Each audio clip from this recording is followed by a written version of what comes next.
बिस्मिल्लाहिर्रहमानिर्रहीम। अस्सलाम वालेकुम नाज़रीन, आप यूट्यूब चैनल देख रहे हैं। मैं इमरान ख़ान हूँ। सबसे पहले तो पाकिस्तान तहरीक इंसाफ़ ने आज अपना इम्तिहान पास किया। तहरीक इंसाफ़ के जो अरकान असम्बली हैं बड़ी तादाद में हाई कोर्ट्स के बाहर गए, वहाँ पे उन्होंने एहतजाज किया इमरान खान साहब की रिहाई के लिए। और मामला ये है कि हाई कोर्ट्स में इमरान खान साहब के केसेस लगाए नहीं जा रहे। जब इमरान खान साहब को सजाएं सुनानी थी तो आधी आधी रात तक अदालतें लगाई गई। जेल के अंदर जो है वो जजों को पहुंचाया गया। पूरा सिस्टम इसी काम पे लगा हुआ था कि जल्द अज जल्द सज़ा सुनाई जाए, ताकि जितनी इमरान खान को सज़ा सुनाएंगे उतनी लोगों में मायूसी होगी और लोग वोट नहीं डालेंगे। लेकिन फिर लोगों ने मुस्तरद किया उस सारे जुल्म को और बर्बरियत को, और लोगों ने बाकायदा निकल कर वोट डाले और 8 फरवरी को सारा नक्शा बदल दिया। अब उसके बाद से ये निज़ाम इमरान खान साहब को अंदर रखने के लिए तमाम हरबे इस्तेमाल कर रहा है। पाकिस्तान का आइन भी तब्दील कर दिया, वहाँ पे आइनी अदालतें भी बना दी, पाकिस्तान की पार्लियामान पे कब्जा कर लिया गया, सारे के सारे स्ट्रक्चर को और निज़ाम को तब्दील कर दिया गया, बैनुल-अक़वामी सतह पे कंप्रोमाइज़ किए गए, पाकिस्तान के अंदर मादनियात तक अपनी जो है वो गिरवी रखने का फैसला कर लिया गया। ये सारा कुछ सिर्फ इमरान खान को जेल में रखने के लिए किया जा रहा है। तो क्या इतने आराम से इमरान खान साहब को छोड़ दिया जाएगा? इमरान खान साहब के जल्द और आराम से छूट जाने का एक ही तरीका है कि इमरान खान साहब वो कंप्रोमाइज़ कर लें जो उन्हें करने के लिए पाकिस्तान के अंदर एस्टेब्लिशमेंट मजबूर कर रही है। अगर वो ये कंप्रोमाइज़ नहीं करते तो फिर उन्हें एक अवामी तहरीक चाहिए होगी, एक ताकतवर अवामी तहरीक, जिसके नतीजे में बैनुल-अक़वामी दबाव बढ़े और इमरान खान साहब बाहर आ जाएं। लेकिन अच्छी बात यह है कि लोगों ने यह साबित किया कि वो फसाइयत के सामने झुक नहीं रहे। पाकिस्तान तहरीक इंसाफ के जो ओहदेदारान हैं या जो अरकान असम्बली हैं वो हाई कोर्ट्स के बाहर पहुंचे, स्पेशली इस्लामाबाद हाई कोर्ट और लाहौर हाई कोर्ट में आलिया हमजा साहिबा और बाकी लोग। तो केसेस लग नहीं रहे। आज केस लगना चाहिए था। इमरान खान साहब का जो वादा किया था इस्लामाबाद हाई कोर्ट के कायम मकाम चीफ जस्टिस, जिन्हें लाहौर से स्पेशली लाया गया था डोगर साहब को इसी मकसद के लिए कि एक ऐसा जज इस्लामाबाद हाई कोर्ट में पहुंचाया जाए जो इमरान खान साहब के लिए किसी किस्म का भी जो है वो रिलीफ ना दे। और यानी एक्चुअली तो इमरान खान साहब को टैकल करना था। तो जज पहुंचाया गया और एक जूनियर जज को लाहौर से इस्लामाबाद पहुंचा के सीनियर बनाया गया और फिर उन्हें कायम मकाम चीफ जस्टिस बना दिया गया। अब वो कायम मकाम चीफ जस्टिस केस लगने ही नहीं दे रहे। वादा किया हुआ था, इस हफ्ते का फिर नहीं लगा और अब एक नया वादा कर लिया उन्होंने। और उन्होंने क्या किया, उनके दफ्तर ने एक वादा किया है। इस एहतजाज के नतीजे में इमरान खान साहब की बहनों ने और बाकी लोगों ने क्या कहा वो बाद में बताता हूं। लेकिन जो एक बड़ा इंपॉर्टेंट स्टेटमेंट है ये साकिब बशीर साहब का है।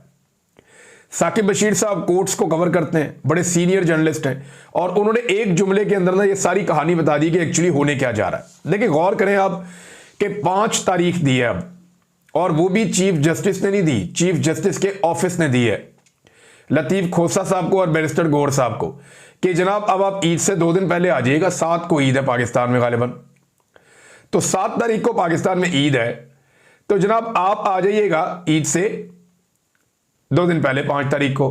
और 5 तारीख को जब आप आएंगे तो फिर इमरान खान साहब का केस लग जाएगा। अब ये ऑफिस कह रहा है, चीफ जस्टिस नहीं कह रहा। मुमकिन है उस दिन चीफ जस्टिस छुट्टी पे चले जाएं। और याद रखिएगा ये डबल बेंच का आखिरी दिन होगा, उसके बाद डबल बेंच नहीं बैठना। तो ये फिर हंगामी केसेस तो लगते रहेंगे, लेकिन छुट्टियों पे चले जाएंगे सारे जज, फिर मामला खत्म हो जाएगा।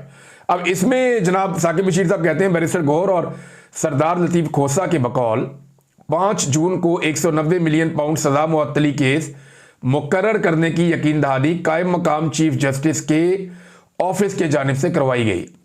याद रहे कि 5 जून जुमेरात ईद से कबल इस्लामाबाद हाई कोर्ट में डिवीजन बेंच का आखिरी वर्किंग डे होगा। अगर इस रोज नैब कुछ वक्त देने की इस्तदा कर दे तो उस रोज भी केस आगे नहीं बढ़ सकेगा। यानी नैब वाले आए और आकर कुछ भी ना कहें और आकर सिर्फ अदालत में खड़े होकर इतना कह दें जी थोड़ा हमें टाइम दे दें, 1 दिन का 2 दिन का, या चले हमें नेक्स्ट डेट आप दे दें, तो डबल बेंच ने तो उसके बाद बैठना ही नहीं है, तो डेट तो जाएगी लंबी। लिहाजा इमरान खान साहब ऐसे बाहर तो नहीं आते। अलीमा खान साहिबा से जब ये पूछा गया कि क्या इमरान खान साहब ईद से पहले बाहर आ जाएंगे, क्योंकि बहुत सारे लोग ये दावा कर रहे थे ना, बार बार ये दावा हो रहा था कि ईद से पहले इमरान खान साहब बाहर आ जाएंगे। तो वो जो दावा था कि ईद से पहले इमरान खान साहब बाहर आ जाएंगे, इमरान खान की बहन के सामने रखा गया। अब रियल सिचुएशन तो उनके पास है, वकला से भी पूछती हैं, पार्टी से भी पूछती हैं, इमरान खान साहब से भी वो लोग मिलते हैं। दूसरी बहनें आज 2 जाकर मिलकर भी आई हैं। जिन्हें इजाज़त मिली है। यानी इमरान खान की बहन अलीमा खान को तो आज भी शायद नहीं मिलने दिया गया, बल्कि 2 बाकी बहनों को मिलने दिया गया, वो जाकर मिलकर आई हैं।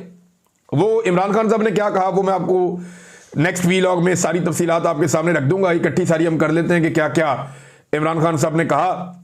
लेकिन अलीमा खान साहब ने कहा कि कौन कह रहा है जी कि इमरान खान ईद से पहले बाहर आ रहे। उन्हें बताया गया जी बैरिस्टर गौहर ने कहा। तो उन्होंने कहा पता नहीं बैरिस्टर गौहर कहाँ से ये खबर ले आते हैं या लाते हैं, कोई रिहाई इमरान खान साहब की नहीं हो रही। केस लगेगा तो रिहाई होगी ना, केस ही नहीं लग रहे तो रिहाई कैसे होगी। अब 5 तारीख दी गई है, 5 तारीख को फिर डेट मांग ली जाएगी तो फिर रिहाई नहीं होगी। और 5 तारीख को क्या गारंटी है कि जजेस आएंगे और बैठेंगे और 5 तारीख भी मिल जाएगी, इसकी गारंटी कोई नहीं है। वैसे तो इमरान खान साहब जो हैं वो आधे घंटे का काम है। अदालत अगर केस को सुने और इंसाफ करे तो आधे घंटे में इमरान खान साहब की रिहाई हो जाती है। ये इमरान खान साहब की पार्टी के तमाम लोग, उनके वकला, उनकी बहन, ये सब लोग ये कहते हैं कि ये बहुत आसान है। अच्छा जनाब, अब साकिब बशीर साहब के बकौल अगर नैब थोड़ा सा टाइम मांग लेना, ऐसे ही कह दे जनाब हमें एक पेशी और दे दें आप, या हमें एक मौका दे दें, हम तैयारी करके आ जाते हैं, तो बस इतना ही काफ़ी है, इतना ही काफ़ी है। और फिर इमरान खान साहब की ईद भी अंदर गुजर सकती है और उसके बाद वाला टाइम भी अंदर गुजर सकता है। नाज़रीन, इमरान खान साहब जो हैं वो हफ्तों का या दिनों का नहीं सोच रहे। उनकी मुझे ऐसा लगता है कि मनसूबाबंदी लंबी है। ये तासुर हर थोड़े अरसे के बाद फैलाया जाता है जानबूझकर। मैं पहले दिन से एक ही बात कर रहा हूं कि अदालतों के ऊपर से जिस वक्त दबाव खत्म हो गया इमरान खान साहब बाहर आ जाएंगे। जिस वक्त अदालतों में इंसाफ मिल गया उस दिन इमरान खान साहब बाहर आ जाएंगे। इंसाफ अदालतों में तब तक नहीं मिल सकता जब तक कि अदालतों के ऊपर कंट्रोल है मिलिट्री एस्टेब्लिशमेंट का, और मिलिट्री एस्टेब्लिशमेंट इस कंट्रोल को छोड़ने पे तैयार नहीं है। तो इमरान खान साहब एक बड़ी तहरीक की तैयारी कर रहे हैं कि पूरे मुल्क में बैक वक्त एक बड़ी तहरीक खड़ी की जाए। अब ये क्या वो ये कर सकते हैं कि एक बड़ी तहरीक पूरे मुल्क में इमरान खान साहब खड़ी कर दें? देखिए, पाकिस्तान तहरीक इंसाफ या पाकिस्तानी जो है वो इस तहरीक के लिए तैयार है। तो ये बात तो ठीक है कि महंगाई के हाथों पिसे हुए लोग हैं, परेशान हैं बहुत ज़्यादा। फिर जैसे उनका मैंडेट चोरी किया गया, जिस तरीके से मुस्तरद शुदा शक्लें लाकर मुसल्लत की गई, तो लोग नाराज़ तो हैं। पाकिस्तान के हर सूबे के अंदर एहतजाज होता रहता है। खैबर पख्तूनख्वा में, पंजाब में बहुत एहतजाज होता है। सिंध के अंदर आप देख रहे हैं गुज़िश्ता चंद दिनों से। बलूचिस्तान में पूरी एक तब्दीली की वेव आई हुई है। आज़ाद कश्मीर वैसे ही इनसे कंट्रोल नहीं हो रहा। अगर आप ये सारी चीज़ें इकट्ठी करें तो आपको समझ आ जानी चाहिए। गिलगित बल्तिस्तान आप चले जाएं, बेशक वहाँ के हालात आप देख लें कि इस वक्त पूरे मुल्क में लावा पकड़ा है। इस वक्त पूरे मुल्क के अंदर जो है वो एक सियासी बारूद तैयार है जिसको एक चिंगारी लगने की ज़रूरत है। लेकिन इससे पहले पाकिस्तान तहरीक इंसाफ जो हिकमत अमली बनाती थी ना, वो ये बनाती थी कि चलो इस्लामाबाद की तरफ, तो वो अपनी एक मंजिल बना लेते थे। तो इस्लामाबाद को कंटेनर लगा के बंद कर दिया जाता था। सिंध की पुलिस की ड्यूटी लगती थी 2 से 3 मेन शाहराहों पे, तो वो चंद 100 पुलिस वाले मिलकर लोगों को रोक पाते थे। 2-2.5 हज़ार पुलिस वाले हो तो काम हो जाता है। उसके बाद जनाब पंजाब में जो पुलिस थी उनकी ड्यूटी लग जाती थी जीटी रोड पे, मुल्तान रोड पे और मोटरवे पे, और वो भी रोक लेते थे पंजाब से आने वाले जुलूसों को। इसी तरह से जो खैबर पख्तूनख्वा से लोग आते थे उन्हें मोटरवे पे और सी पैक पे रोक लिया जाता था। जो कश्मीर से आना चाह रहे होते थे उन्हें भी एक जगह पे रोक लिया जाता था। तो इस वजह से इस्लामाबाद पहुंचने का जो एक पूरा अमल था वो तातुल का शिकार होता था। लोगों की बहुत बड़ी तादाद नहीं पहुंच सकती थी, लोग वहां आ नहीं सकते थे। हुकूमत के पास जो वसाइल है वो कम होने के बावजूद वो उनको मौसर तरीके से इस्तेमाल कर लेते थे। लेकिन अब सवाल ये पैदा होता है कि अगर पूरे मुल्क में ही एहतजाज शुरू हो जाए तो हुकूमत कैसे कंट्रोल करेगी? इस पे जुनैद अकबर साहब से सहाफ़ी बात कर रहे थे। जुनैद अकबर साहब पाकिस्तान वापस आ गए हैं, एहतजाज के अंदर शामिल भी हुए। तो जुनैद अकबर साहब ने अब दावा किया कि गुज़िश्ता गलतियों को नहीं दोहराया जाएगा। पहले हम सारे इस्लामाबाद की तरफ बढ़ जाते थे, अब सिर्फ इस्लामाबाद पर इन्हिसार नहीं करेंगे। हम मारगला के पहाड़ों में टेंट विलेज बना सकते हैं कि पहाड़ों के ऊपर विलेज बना के और टेंट वगैरह लगा के हम वहाँ बैठ जाएं और लोग वहाँ पे बैठ जाएं और फिर एहतजाज करते रहें। जबकि उन्होंने ये भी कहा कि खैबर पख्तूनख्वा, रावलपिंडी और इस्लामाबाद के अवाम दारुल हुकूमत को बंद कर देंगे इस्लामाबाद को, और पूरे मुल्क में एहतजाज होगा और पूरा मुल्क बंद कर दिया जाएगा। यानी जो बलूचिस्तान के अवाम है वो बलूचिस्तान को बंद करेंगे, वहाँ दारुल हुकूमत में और सराउंडिंग में वो एहतजाज वहाँ पे करेंगे। और वहाँ तो लोग इंतज़ार कर रहे हैं जो महारंग बलोच के साथ और ख़वातीन के साथ किया गया जो सरदार अख्तर मेंगल के साथ हुआ, तो उसके बाद अगर बलूचिस्तान में एक बड़ी तहरीक शुरू होती है तो प्रॉब्लम शुरू हो जाएगा। सिंध के अंदर जो हालात है वो आपके सामने बताने की जरूरत नहीं है। इंटीरियर सिंध हो, कराची हो, हैदराबाद हो, हर तरफ अवाम रोजाना की बुनियादों पर अपनी मदद आपके तहत भी निकलती है और क़यादत के साथ भी निकलती है। और पंजाब में आलिया हमजा ने एक नई एहतजाज के अंदर रूह फूंकी हुई है, वो भी भाग दौड़ बहुत कर रही हैं। तो अगर ये सब इनकी अपने तरीक़ेकार के मुताबिक हुआ और कोई बड़े बड़े क्रैकडाउन्स ना हुए पाकिस्तान में, बड़े क्रैकडाउन से मतलब ये है कि आप मिलिट्री अवाम के घरों पे चढ़ा दें और लग जाए इसी काम पे, तो फिर तो सूरत हाल कुछ और हो सकती है। अब लोग हथियार तो उठा नहीं सकते लेकिन एहतजाज कर सकते हैं। इमरान खान साहब का नया हिकमत अमली है और इस नई हिकमत अमली के तहत वो पूरा मुल्क बंद करना चाहते हैं। क्या वो कर सकते हैं या इतनी कैपेसिटी इस वक्त पाकिस्तान तहरीक इंसाफ में या आवाम में है? देखिए, लोग तंग तो बहुत है, परेशान तो बहुत है। अब लोग रद्द-ए-अमल किस लेवल का देते हैं इसका अंदाजा आपको उस वक्त होगा जिस वक्त ये एहतजाज की कॉल दी जाएगी। अब बजट भी आ रहा है और देखें, ये बजट कोई इतना काबिल फख्र बजट नहीं है। ये बजट पाकिस्तान की हुकूमत खुद नहीं बना रही। इंटरेस्टिंग बात यह है कि ये IMF की मुशावरत से भी नहीं बन रहा, ये बजट IMF ही बना रही है और पाकिस्तानी हुकूमत मुशावरत में शामिल है। देखिए, 3 चीजें होती हैं ना, एक आप बजट खुद बनाते हैं, नंबर 2 आप बजट खुद बनाते हैं, IMF से आप मुशावरत कर लेते हैं जी इतना हम ये करना चाह रहे हैं, ये करना चाह रहे हैं, और तीसरा स्टेज ये है कि IMF आपका बजट बना रहा है और आपसे मुशावरत कर रहा है कि यार देख लेना, ये हम करने लगे, ये भी हम करने लगे। तो अब औकात सिर्फ इतनी रह गई है कि IMF का बना बनाया बजट आपको मिलेगा, वो वर्चुअली आपके साथ ब्रीफिंग में इस वक्त शामिल है और वो आपका बजट बनाकर फैसला करेंगे कि क्या करना है। महंगाई का एक बड़ा तूफान आने वाला है, पेट्रोल मजीद महंगा हो जाएगा। उसकी वजह यह है कि जो लेवी है उसको मजीद बढ़ाने का फैसला किया गया, टैक्सेस को मजीद बढ़ाने का फैसला किया गया है और टैक्सों का सारा बोझ जो तनख्वाहदार तबका उसके ऊपर डाला जाएगा। एक डाटा मैं आपके सामने रखता हूं, गुज़िश्ता 10 महीनों में जो तनख्वाहदार तबका है पाकिस्तान का, उनसे 437 अरब रुपए वसूल किए गए हैं। 437 अरब, ये जो नॉर्मली जो उनसे रकम वसूल की जाती है तनख्वाहदार तबके से, उससे 52% जायद टैक्स वसूल किया गया है। एक तो महंगाई बढ़ गई, फिर तनख्वाहदार तबके से इजाफी टैक्स भी वसूल कर लिया। मेरा सवाल यह है कि जो लोग तनख्वाह लेकर अपने घर पे जाते हैं, चाहे वो प्राइवेट कंपनीज में हैं, चाहे वो लोग सरकारी मुलाजमत कर रहे हैं, वो बताएं कि उनका घर कैसे चल रहा है। वो बताएं ना कि अब वो अपना घर कैसे चला रहे हैं। क्योंकि देखें, जब इतना बड़ा आपके ऊपर टैक्स का बोझ पड़ गया है, 52% आप इजाफी पैसा दे रहे हैं और महंगाई भी बढ़ रही है और आपकी तनख्वाह के अंदर इजाफा पीनट के तौर पे होता है, 10% हो गया, 15% हो गया, बाद का नहीं भी होता, तो फिर आप कहां जाएंगे? आप कैसे गुजारा करेंगे? यह है तनख्वाहदार तबके की हालत। जबकि हुकूमत जो ताजर दोस्त स्कीम लेकर आई थी कि जब ताजरों से हम टैक्स लेंगे, उसके नतीजे में इन्होंने जो दावा किया था वो ये था कि हम 50 अरब का टैक्स इकट्ठा करेंगे। एक तो हदफ ही बहुत छोटा रखा था, 200 अरब कम से कम इकट्ठा करना चाहिए था, लेकिन इन्होंने कहा जी ताजर दोस्त इकदाम हम कर रहे हैं और इसके नतीजे में हम 50 अरब का टैक्स इकट्ठा करेंगे। और हैरत वाली बात यह है कि 30 से 35 लाख रुपए सिर्फ इकट्ठा कर सके हैं। एक तरफ जो तनख्वाहदार तबका है, क्योंकि उसको काबू करना आसान है ना, उसके पैसे बैंक में आते हैं, वहां से खुद ही काट लेते हैं, वो मजबूर है बेचारा, उसके पैसे आते हैं बैंक के अंदर, ये बैंक में से ही काट के निकल जाते हैं। कितना मजबूर है तनख्वाहदार आदमी, वो रोक ही नहीं सकता, इनके आगे इनको चैलेंज ही नहीं कर सकता। ये उसके अकाउंट के अंदर से 437 अरब रुपया निकाल कर ले गए और वो कुछ नहीं कह सका। ये तनख्वाहदार तबका है। और जो ताजर है जिसके साथ ये नहीं कर सकते, उससे 50 अरब रुपए इकट्ठा करना था, तो 30 से 35 लाख रुपए इन्होंने इकट्ठा किया। और 30 से 35 लाख रुपया तो एक ताजर खैरात दे देता है भाई। पाकिस्तान में ताजर इतने तगड़े हैं कि एक एक ताजर जो है वो 5-5, 10-10 करोड़ रुपया तो खैरात दे देता है। तो हुकूमत को तो खैरात भी नहीं मिली, कख नहीं मिला। और ये खबर जो है, ये जनाब जो मैंने आपको अभी पढ़ के सुनाई है, ये शहबाज राणा साहब का दावा है और उन्होंने ये खबर दी है। ये डाटा उनकी जानिब से सामने आया था, तो जिसका क्रेडिट हो उसको देना चाहिए। उनका ये कहना था कि ये हुआ। अब IMF पाकिस्तान का बजट बना रही है और वो फैसला करेगी कि किसको क्या मिलेगा।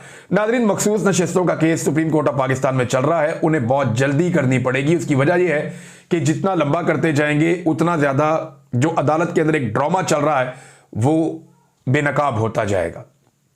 वजह यह है कि हर कमेंट में, हर दलील में, हर चीज़ में मुश्किल बढ़ती जाएगी। अगर नाइंसाफ़ी करनी है तो बहुत जल्दबाजी में करनी पड़ेगी।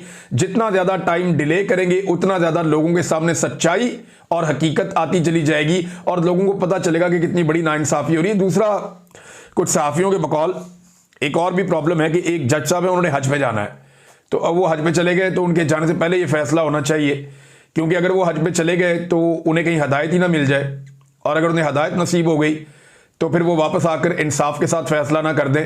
लिहाजा उनके जाने से पहले पहले ये फैसला करने की तैयारी की जा रही है। वैसे एक आधे जज से फ़र्क तो नहीं पड़ता, अब तो इनके पास बहुत सारे ऐसे जज हैं जो इनकी मर्जी के मुताबिक काम करते हैं। अदालतों ने इस मुल्क में क्या इंसाफ देना है? वो एक छोटी बच्ची है शहरयार बानो, उसके घर की बिजली 7 दिन से बंद की हुई है। वजह सारे ही जानते हैं, सोशल मीडिया पे एक्टिव है। एक तो वो माइनर है, उसे पकड़ के गिरफ्तार कर नहीं सकते। पिछले दिनों उसकी वालदा को गिरफ्तार कर लिया था, कभी छापे मारते हैं। अब उसकी बेचारी की घर की बिजली 7 दिन से बंद की हुई है। वो सोशल मीडिया के ऊपर रोजाना पोस्ट डालती है कि ज्यादती हो रही है, कोई अदालत नहीं, कोई पूछने वाला नहीं है। नादरीन, नरेंद्र मोदी के जो स्टेटमेंट हैं वो अग्रेसिव होते चले जा रहे हैं। यानी उन्होंने पाकिस्तानियों को गोली मारने की धमकी भी दी है कि खाओ पियो, रोटी खाओ, अपनी जिंदगी गुजारो, नहीं तो मेरी गोली तो है ही। अब नरेंद्र मोदी इस तरह के स्टेटमेंट्स क्यों दे रहा? फ्रस्ट्रेशन है, शिकस्त का गुस्सा है, क्योंकि जो नरेंद्र मोदी के साथ हुआ है या जो राफेल तैयारों के साथ हुआ है, उसके बाद नरेंद्र मोदी के लिए इस शिकस्त को हजम करना बहुत मुश्किल है। बहुत दबाव है इंडिया में उनके ऊपर, और वो अपनी पॉलिटिकल कैंपेन हो या कहीं पे भी हो, वहां पे बहुत जोर शोर के साथ पाकिस्तान के ऊपर अटैक कर रहे हैं। तो क्या नरेंद्र मोदी एक और हमला करने की बेवकूफ़ी कर सकता है पाकिस्तान के ऊपर? Yes he can. वो ये कर सकता है क्योंकि आप कुछ भी ऐसा फाशिस्ट आदमी है उससे आप कुछ भी तवक्को कर सकते हैं और वो अटैक कर सकता है। पहले उसको मुंह तोड़ जवाब मिला है, पाकिस्तानी फिर मुंह तोड़ जवाब देंगे। लेकिन नरेंद्र मोदी खतरनाक आदमी है, पाकिस्तान को, पूरी दुनिया को ये बताना पड़ेगा। इस वक्त भारत ने अपनी तैयारी कर ली है, वो आलमी महाज के ऊपर मुख्तलिफ जगहों पे अपनी टीमें भिजवा के दुनिया को कायल करने की कोशिश कर रहे हैं, और पाकिस्तान का वफद अभी तक गया ही नहीं। पता चला है कि बिलावल जरदारी 30 मई को अमेरिका रवाना होगा। बिलावल जरदारी का जो वफद है वो 30 मई को अमेरिका जाएगा। अब वो 30 मई को जाएंगे, फिर किससे मिलेंगे, क्या करेंगे? देखिए, जो खारजी ताल्लुकात होते हैं या महाज होता है, इसमें आपने पहले अप्रोच करना होता है। जो पहले अप्रोच करता है उसकी बात को ज्यादा अहमियत दी जाती है, वो अपना मुकदमा बिल्ड कर लेता है। आप जब दोबारा जाते हैं या पीछे से जाते हैं तो जो सामने वाला बैठा हुआ है उसको डील करना और कायल करना थोड़ा मुश्किल होता है, क्योंकि बहुत सारे आर्गुमेंट उसके पास पहले से मौजूद होते हैं। तो यहां पे आपको जो है वो पहले जाके स्ट्राइक करना होता है खारजी महाज में। लेकिन बदकिस्मती से पाकिस्तान इसमें लेट है, और पाकिस्तान को ये आइडिया तब आया जब इंडिया ने अपनी एक टीम बनाकर पूरी दुनिया में रवाना कर दी, और उस टीम ने अपना काम दिखा भी दिया। और अब बिलावल साहब अभी भी नहीं जा रहे। आज 27 तारीख है और वो 30 तारीख को अमेरिका रवाना होंगे। मोदी की धमकियां भी साथ साथ जारी हैं, ये आपके सामने है, मैंने आपको बता भी दिया। नादरीन, एक और खबर है, और ये खबर सऊदी अरब से है। एक खबर फैलाई गई और ये जानबूझकर फैलाई गई, और कुछ लोगों ने बड़ा दावा किया था, बल्कि कुछ जगह पे ये खबरें छप भी गई कि सऊदी अरब में शराब को जो है वो इजाज़त दी जा रही है कि वहाँ पे जनाब शराब अब बेची जा सकेगी या शराब लोग पी सकेंगे। इस किस्म की ये खबर आई थी, लेकिन ये खबर झूठी है और बेबुनियाद है, क्योंकि सऊदी अरब की जो गवर्नमेंट है उन्होंने इसके ऊपर अपना मौक़िफ़ दिया है, और उन्होंने साफ साफ कह दिया कि सऊदी अरब के अंदर शराब पीने की, शराब बेचने की, इस चीज़ की हम इजाज़त नहीं देंगे। यहाँ मुकद्दस मकामात हैं, उनका पूरा एहतराम है, और पूरी दुनिया के अंदर जो है वो इस बारे में कुछ आवाज़ उठ रही थी। मोहम्मद बिन सलमान ने कुछ इकदाम किए थे मादी में, जैसे ख़वातीन को गाड़ी चलाने की इजाज़त देना या और कुछ ऐसी एक्टिविटीज़ सऊदी अरब में, जिनके बाद पूरी दुनिया के अंदर लोगों के अंदर एक बेचैनी आई थी। लेकिन ये जो शराब वाली खबर थी, इससे बड़ा रोला पड़ गया था। लेकिन सऊदी अरब की गवर्नमेंट ने इसको कंफर्म किया है। सऊदी अरब की गवर्नमेंट ने यह बताया है कि ऐसी कोई इजाज़त नहीं दी जा रही, तो आप सारे खातिर जमा रखें, ऐसा कुछ नहीं हो रहा। वैसे भी मोहम्मद बिन सलमान ने गुज़िश्ता, अगर आप चंद महीनों की कारकर्दगी देखें, तो चाहे वो ईरान वाला मामला हो, चाहे पाकिस्तान इंडिया वाला मामला हो, चाहे यूक्रेन और अमेरिका वाला मामला हो, चाहे मिडल ईस्ट के बाकी मामला हो या शाम वाला मामला हो, यहां पे बड़ा इंपॉर्टेंट रोल प्ले किया है। मोहम्मद बिन सलमान एक बड़े प्लेयर के तौर पे सामने आए हैं इस पूरे रीजन में, और अब वो अमेरिका और यूक्रेन की सालिसी के बीच में भी एक रोल प्ले कर चुके हैं। तो अब उम्मीद उनसे ये की जा रही है कि जो एक फ़लस्तीनियों वाला मामला है उसको किसी मंतकी अंजाम तक पहुंचाया जा सके। हालांकि जो इस वक्त डोनाल्ड ट्रंप के दिमाग में चल रहा है या जो इसराइल के प्लान में है, वो बड़ा खौफनाक मंसूबा है कि यहां से हमेशा के लिए फलस्तीनियों को निकाल दिया जाए, गाजा से भी निकाल दिया जाए। एक इंतहाई अफसोसनाक चीज होगी अगर ऐसा हो जाता है, तो एक बहुत बड़ी ज्यादती और जुल्म होगा। तो इसको रोकने के लिए अरब ममालिक को अपना रोल प्ले करना चाहिए, और जो जितना इंपॉर्टेंट होगा उसका उतना ही इंपॉर्टेंट रोल होगा। अभी आज की सूरत भी यह है कि 83 फलस्तीनियों को शहीद किया गया, स्कूल के ऊपर बमबारी की गई और वहां पे जो बच्चे मौजूद थे वो जलकर शहीद हो गए।